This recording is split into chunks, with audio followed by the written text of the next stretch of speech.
seputar anak berkebutuhan khusus autisme.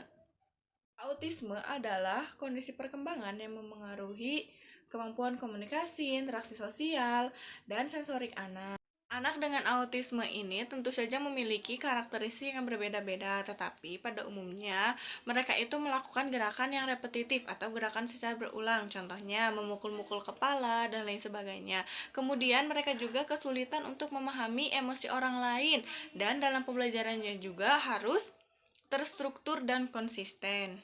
Metode pembelajaran yang cocok adalah membangun chemistry antara guru dengan siswa, dan kemudian pembelajarannya juga lebih kepada penerapan kehidupan sehari-hari agar mereka itu mandiri. Tentu saja pendekatan dan metode yang dilakukan harus sesuai dengan karakteristik setiap anak supaya mereka belajarnya juga lebih nyaman, lebih senang.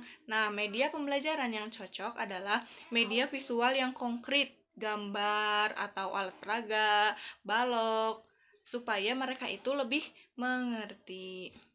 Dari hasil observasi yang saya lakukan di salah satu SLB, secara keseluruhan sekolah tersebut sudah cukup ramah bagi anak yang berkebutuhan khusus. Dengan adanya akses toilet, kemudian kursi roda, ruang terapi, dan kelas yang rapi.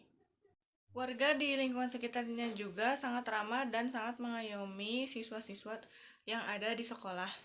Anak dengan autisme ini yang saya amati itu memiliki hambatan pada interaksi dan komunikasi, serta beberapa kali melakukan gerakan yang repetitif. Kelas mereka itu dibagi per sesi, satu kelas berisi 2-3 anak agar mereka itu bisa nyaman, fokus, dan tidak cemas saat belajar. Kemampuan akademik dasar mereka itu berkembang lebih baik ketika mereka diberikan media visual dan permainan. Metode pembelajaran yang dilakukan oleh guru itu membangun komunikasi intens, membangun chemistry dengan siswa, kemudian pendekatan behavioristik serta reward dan konsekuensi ringan.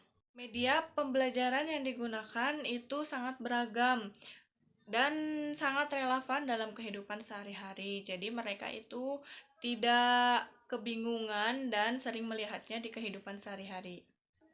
Penilaian dilakukan menggunakan observasi dan portofolio sesuai dengan kebutuhan anak, dan ada juga di situ terapi berkelanjutan. Jadi setiap minggu itu mereka diterapi dan langsung dikonsultasikan kepada ahlinya. Jadi untuk tahu bagaimana perkembangan selanjutnya yang akan dilakukan oleh guru.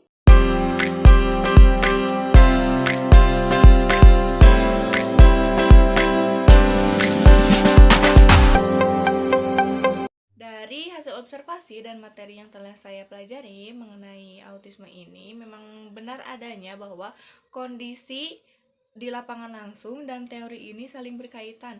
Anak dengan autisme ini memang membutuhkan pendekatan yang lebih personal yang membangun chemistry, visual dan perintah yang jelas, serta rutinitas yang teratur. Belajarnya juga berfokus pada kehidupan sehari-hari, pada kemandirian mereka. Perlu juga diberikan apresiasi dan punishment supaya mereka memahami perilaku apa yang mereka lakukan, baik dan buruknya, dan membantu mereka supaya bisa mengontrol perilaku secara bertahap. Pengalaman ini membuat saya memahami bahwa setiap anak memiliki kebutuhan yang berbeda. Anak autisme bukan tidak mampu, tetapi mereka hanya memerlukan pendekatan pembelajaran yang sesuai dengan karakteristik mereka. Ini mengingatkan saya bahwa nanti ketika saya menjadi calon guru harus konsisten, sabar, dan mengetahui strategi serta karakteristik apa yang sesuai dengan siswanya.